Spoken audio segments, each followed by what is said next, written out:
So we'll see how that goes. But it's work to be done, folks. It's work to be done. It's a long slog.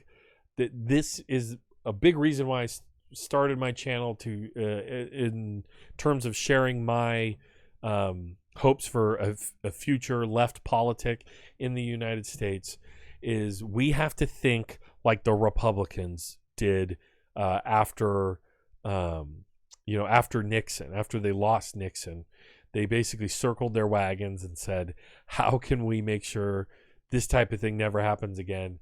How can we play a long game, right? The Republicans know how to play a long game, okay? And, even Richard Nixon himself was a very popular Republican president. Before, he resigned from the scandal, but he won quite handily reelection and was very popular. He knew how to play a long game, okay? Strategic, intelligent, craven, we might say, dark and disturbing and evil and all those things. But they knew how to win. I want the left to do that. Because now look at how far right the Republicans have gone. Literally, the constitutionalists tried to, destroy the Constitution just last month. So that's where we're at. Let's see. J. Andrew World, hey, have you read Nixon Land? I am in the middle of Nixon Land, and that's what I'm getting from it, is that Nixon was he had a long view of politics, because he ran against Kennedy. He flirted with the far right. At that time, it wasn't QAnon, it was the John Birch Society, and Nixon openly flirted with the John Birch Society. And said oh, we have more to worry about from these progressive Republicans than we do the Birchers, right? So he knew, and you know what else Nixon did that nobody else could unlock before that is the resentment. He was the vice president for Eisenhower, Ike, right? I was in a antique shop and they had Ike and Dick buttons. I should have bought one. It was too tarnished. I want a good one. I want a Richard Nixon button. I like political buttons. I want to collect them. But Eisenhower was a progressive Republican and he was beloved because of World War II. But what Nixon knew how to tap into was the aggrievement and the anger and the resentment of the liberals, these smug liberals who think they know everything. When he was a representative, if you look at Nixon's path to power, he was a representative. He came into this committee. He got an early committee appointment that was kind of full of a lot of just blustering, moron, anti-communist Republicans who were trying to find communism under everybody's bed sheets and all this stuff, and checking people's underwear to see if they were pink or red, all just that. I mean, they were embarrassing, this committee of Republicans.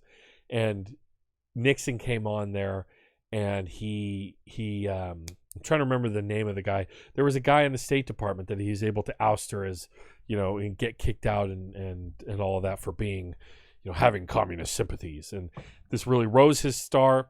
Then he ran for the Senate became a California senator, and then really wielded some power there. And then he was such this bright young upstart that Eisenhower took him in as vice president, and Nixon was just every chance he got to go overseas and visit with this country and that country and look official and play the field. He took it every chance he got.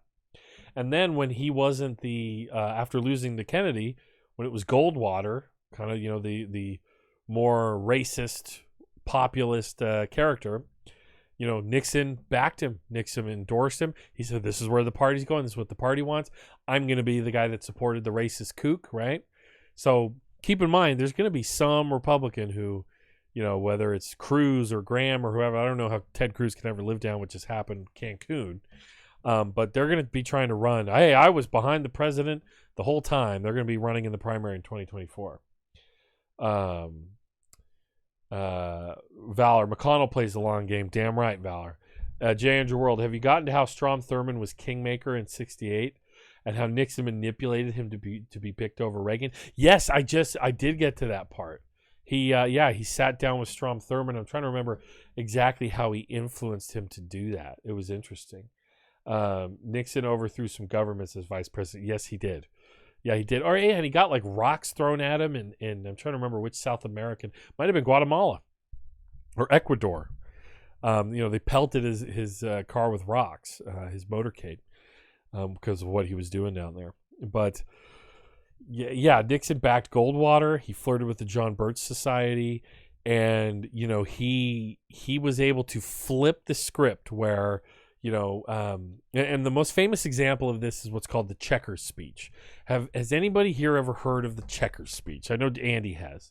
But what happened was when Nixon was running for Senate, it came out, when he was being chosen, when he was running with Eisenhower, Dwight D. Eisenhower, as the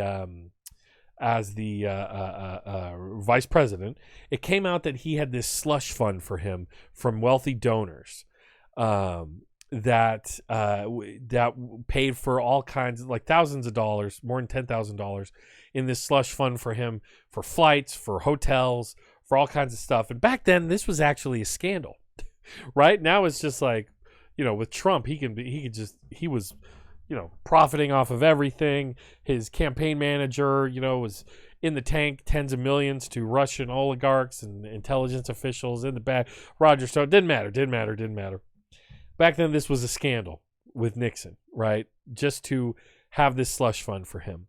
And so he had to address it. So, Eisenhower expected him to duck out of the race. But then Nixon, it's considered a grand political maneuver. He gave this speech. He's sitting in a living room. He did this on TV. And it also helped that the day before he gave the speech, it came out that the opponent had a similar, the Democratic vice president or whoever had a very similar thing that they had done, right? Slush fund or whatever. And so Nixon gives a speech, and he literally breaks down every penny that he owns.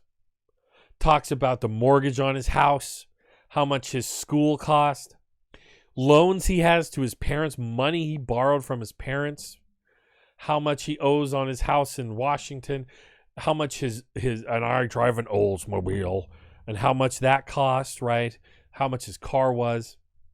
And then he gets to the end of the speech, and he talks about, and I should mention this because otherwise the media would say, right? There's the overblown Nixon impression with the jowls, and well, then there's the real Nixon, where you speak like Richard Nixon, right? You do more accurate, more like a portrait than a caricature. But listen to this. He brings up he was given a dog, a little cocker spaniel, because my daughters wanted a dog, right? And then he goes, and I will not give up that dog. So he makes it he turns his scandal into persecution. It's just the liberal fake news media coming after me. Listen to this. I'm gonna this is a trip. Here it is. Let me bring it up for y'all. Give me a second. Oh, there it is. My fellow Americans, I come before you tonight as a candidate for the vice presidency. Is that really quiet, guys? Hold on. Let me, this one might be louder. Program. And he said, Dick, now was that wrong? And let me say that it was wrong. I'm saying, incidentally, that it was wrong, not just illegal, because it isn't a question of whether it was legal or illegal. That isn't enough. The question is, was it morally wrong? I say that it was morally wrong if any of that $18,000 went to Senator Nixon for my personal use. I say that it was morally wrong if it was secretly given and secretly handled.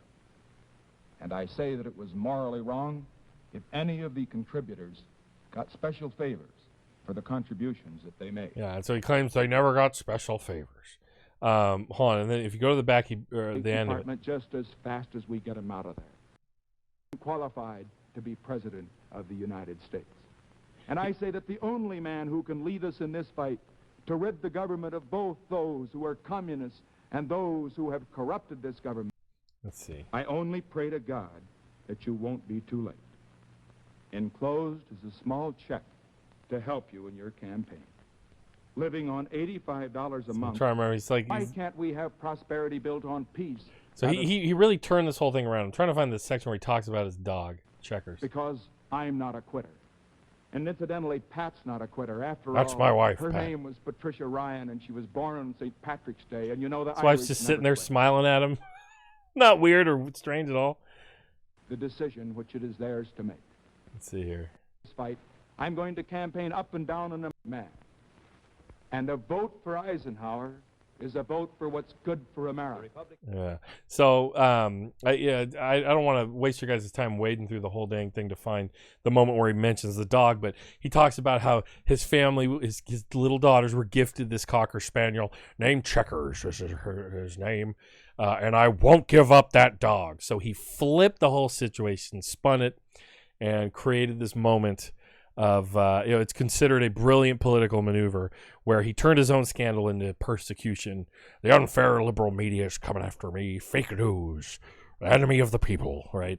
And, the subtlety that Nixon had and the skill, rhetorical and otherwise, and to make the little guy feel like, yeah, I'm like him, and they're just giving him a raw deal and all of that. I mean, it even went into after the Watergate scandal, where there were still plenty of Republicans who just loved him forever and said he was, it's very unfair the way they treated me. Nobody's been treated as bad as Dick Nixon. It's very terrible, very bad.